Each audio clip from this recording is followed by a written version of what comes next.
नमस्कार मंडळी, सुप्रभात. आज दुसरं पुष्प घेऊन आलोय काव्य वाचनामधलं. कवयित्री आहेत अरुणा ढेरे. कवयित्री डॉक्टरेट झाल्यात पुणे युनिव्हर्सिटीतनं. अत्यंत सुप्रसिद्ध लेखिका आणि कवयित्री आहेत. त्यांचे अनेक वैचारिक लेख, कथासंग्रह आणि कविता संग्रह प्रसिद्ध आहेत. कविता संग्रह बघायला गेलं तर निरंजन, प्रारंभ, यक्षराज आणि मंत्राक्षर. मंतरलेली अक्षर, किती विलोभनीय शब्द आहे. मग तो कवी असो, लेखक असो, नट असो, गायक असो किंवा संगीतकार असो, या मंतरलेल्या अक्षरांना भावभावनेच्या धाग्यात गुंतून प्रतिभा त्यांना वास सुवास देते, तर सगळं जग भारावून जातं. ह्या कॉन्सेप्ट, ही शब्दांची कॉन्सेप्ट घेऊन मला वाटतं की कवयित्रीने हा अतिशय सुंदर कवितांचा संग्रह आपल्यासाठी प्रस्तुत केलेला आहे. खूप साऱ्या कविता यातल्या शब्दांवर आधारित आहेत किंवा शब्द ह्या कॉन्सेप्टला घेऊन आधारित आहेत, पण वेगळ्या आहेत. म्हणजे अनेक कवींनी शब्दांवर कविता केलेल्या आहेत, पण ह्या कविता मला अतिशय आवडल्या, कारण का त्यांचा अर्थ, त्यातलं भावविश्व खूपच वेगळं आहे. म्हणजे मी इमॅजिनही केलं नव्हतं असं वेगळं आहे, म्हणून मी ह्या कविता निवडलेल्या आहेत.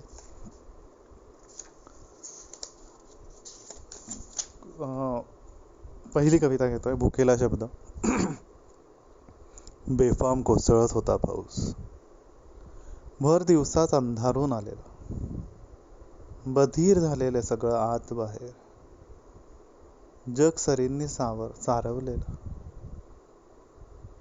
तिनं घट्ट बंद केलं आपलं घर, एकटेपणाचं कवाड लावलं आणि भुकेल्या शब्दाच्या पुढ्यात शांतपणे आपलं मन ठेवलं. ही कविता वाचून मला एकदम मन भारून गेलेलं. अतिशय सुंदर, अतिशय छोटी पण अतिशय सुंदर कविता. कवयित्री प्रस्तावनेत खूप सुंदर लिहिते ह्या कथासंग्रहाबद्दल. आपण कोणी ज्ञानी सिद्ध नसतो की ऋषी महर्षी नसतो, तरी आपल्यापुरतं कवितेचं मंत्राक्षर हे भाषेमध्ये जगण्याचं अवतरण घडवणारच असतं असं मला वाटतं. तीच अवाहकता, तीच भारण्याची शक्ती आणि सृष्टीतल्या चैतन्याचा गाभा सांभाळणारा तोच अपार अवकाश. म्हणून या संग्रहाचं नाव मंत्राक्षर. पुष्कळ वेळा कलावंत आणि त्याचं माध्यम याचा विचार साहित्याच्या अंगाने माझ्या मनात येतो आणि आपली संपन्न वाङ्मयीन परंपरा डोळ्यासमोर उभी राहते. किती तऱ्हांनी आजवर कलावंतांना शब्द भेटला आहे, किती परींनी त्यांनी शब्दाला भोगलं आहे आणि शब्दानेही त्यांना खेळवलं आहे. कलावंताला भेटलेला हा शब्दच माझ्यासाठी कुतूहलाचा विषय बनून गेला. कलावंत आणि शब्द या दोघांमधलं शतरूपी नातं मला आयुष्यातल्या अनेक घटना प्रसंगांमध्ये विरघळताना दिसलं. त्यातून संस्कृतीच्या प्रवासात या नात्याचा शोध घेणाऱ्या पुष्कळ कविता आल्या. माझ्या इतर कवितांबरोबरच अशा कवितांचा एक स्वतंत्र गट या संग्रहात आहे आणि म्हणूनच मी पण हा कविता संग्रह तुमच्यासाठी सिलेक्ट केला आहे. आज यातल्या काही निवडक कविता तुमच्यासमोर प्रस्तुत करतोय. परत एकदा कवयित्रीला खूप खूप मनापासून धन्यवाद की इतक्या अप्रतिम, इतक्या वेगळ्या धाटणीच्या कविता त्यांनी लिहिल्यात की खूपच सुंदर. कवितेला शीर्षक नाही आहे. पुढच्या, केले नाही त्याने तसे काहीच, फक्त तो खाली वाकला आणि चिमूटभर धूळ मस्तकी लावत पुटपुटला, मी जातो आहे. त्या प्रदेशात असेलही इतके सारे भयंकर, पण तू सांग आयुष्य इथे तरी कुठे आहे सहज, सोपे आणि सुंदर. तिथे असतील दर्या, पण असेलच ना त्या दरीत उतरणारी एखादी लहान पायवाट, तिच्यावर रानफुले हसणारी. असेल एखादे मुठी एवढे रंगीत पाखरू कोणी न पाहिलेले, आणि रानाच्या गाभाऱ्यात रेंगाळत असेल त्यांचं गाणं ओलं ओलं. मला हे काहीच भेटणार नाही असे समजणाऱ्या माझ्या प्रियजनांना सोपावतो आहे मी तुझ्याकडे, आणि जातो आहे तुझ्या ओळखीच्या परिघातून एका उत्कट हाकेच्या अज्ञाताकडे. तो निघून गेला, घरातल्या आकांताकडे वळूनही न बघता. धूळ उडाली वाऱ्यावरून आणि बसली. त्याचे वेडे पण पदरात बांधताना फक्त उदास हसली. सुंदर, किती सुंदर कविता.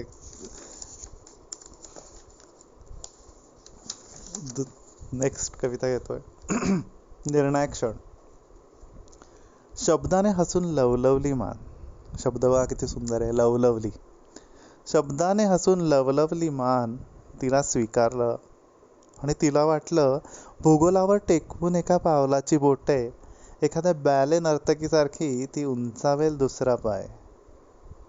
निळ्या संज्ञेच्या पारदर्शीपणात अगदी कमनीयतेने, आणि फेकील आपले सुडोल हात दो बाजूंना, नजर विस्तारत दिशांमधून सहजपणे.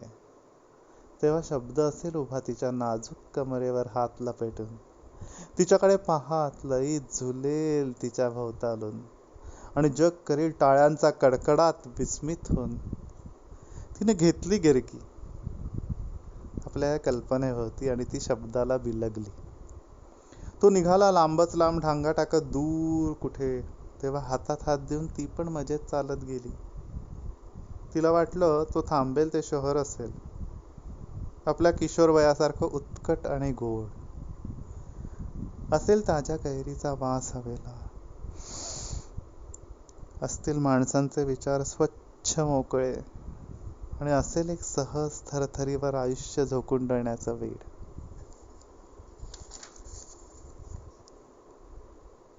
नामानिराळ कवितेचं शीर्षक. बलात्काराला सज्ज झालेल्या पुरुषासारखा शब्द उभा तिच्या समोर एका एकट्या संध्याकाळी अचानक. त्याने रोखलेल्या सगळ्या वाटा तिच्या मनाच्या. ती हलू नाही शकत, नाही किंचाळू शकत. फक्त बघत राहते त्याच्या डोळ्यातील हिंस्र चमक.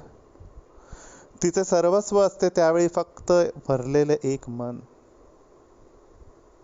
थडथडून उडणाऱ्या धमना आणि भीती छाती फोडणारी. एक उग्र नकार कोंडलेला घशात, वस्त्रांसारखी जाणीव गळून गेलेली, आणि त्वचा त्याच्या दृष्टीला आरपार वाट देणारी. आता तो येईल पुढे तसूने, वखवखून झडप घालेल, करील पार चाळा मोळा, किंवा साफ खेळवतो बेडकाला तसा सावकाश खेळवेल. लुकलुकती जीवनेच्छा डोळ्यात ठेवून ती धडपडेल आधी, मग शरण जावंच लागेल.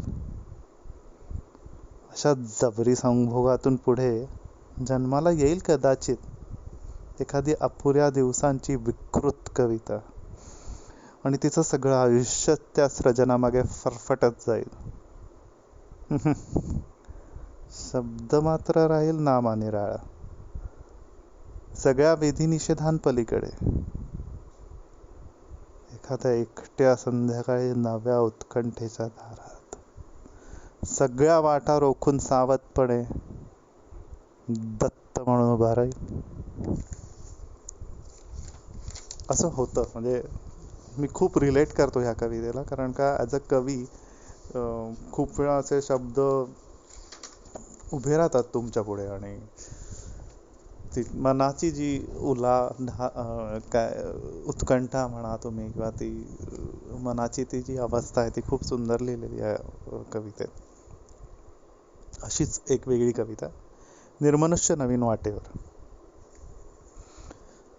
एका धगधगीत दुपारी मी शब्दाला पाहिले.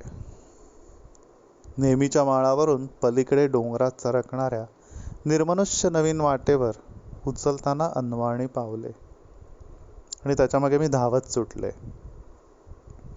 रक्त लागून त्याच्या पावलांचे लाल गुलाबी झालेले केवढे तरी सुंदर दगड मी वेचले, आणि बाभळीच्या काट्यांवर अडकलेले त्याच्या अर्थाचे असंख्य तुकडे दूरपर्यंत दो बाजूंना फरफरत राहिले. ती गलिच्छ कुजबूज ऐकून थबकले तेव्हा दिसलं, साड्या नेसून मुरडणाऱ्या 4 चौघांचं टोळकं भाषेच्या त्या आडवळणावर उभं होतं आरामात, बहुधा त्याचीच वाट पाहत.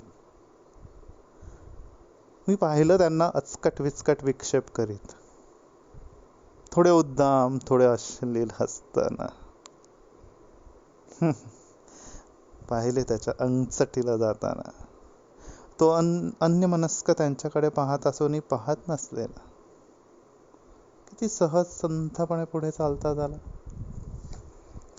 मागून लांबलेलं टोळक्याचं घाणेरडं हसणं, माझा संताप संताप होणे आणि भान विसरून तिरमिरेने त्यांच्या समोर येणे.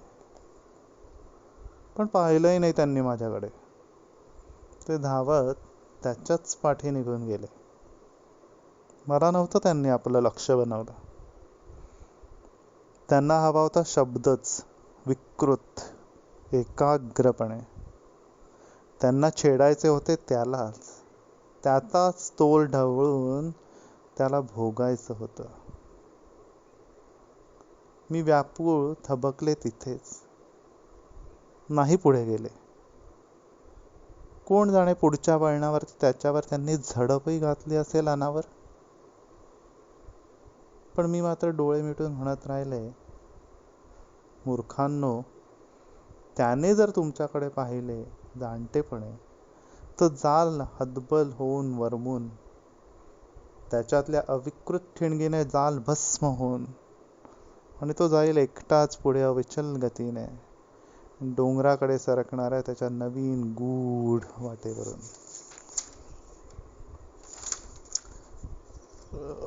खूप सुंदर कविता आहेत. एक म्हणजे अनेक घेतले असता, पण वेळेचं बंधन आणि ही एक वेगळी शेवटची कविता घेतो आणि हे पुष्प संपवतोय. कवितेचं शीर्षक आहे मनाच्या तावदानावरून. भुरुभुरु गळत राहतो एकटेपणा, मनाच्या तावदानावरून संथपणे. हळूहळू उलगडत जातात आतले कोश, दुखऱ्या जखमा वाहू लागतात, निचरा होतो, किती हलके होतात श्वास पुन्हा, सुटू चाललेला धीर पुन्हा गोळा होतो.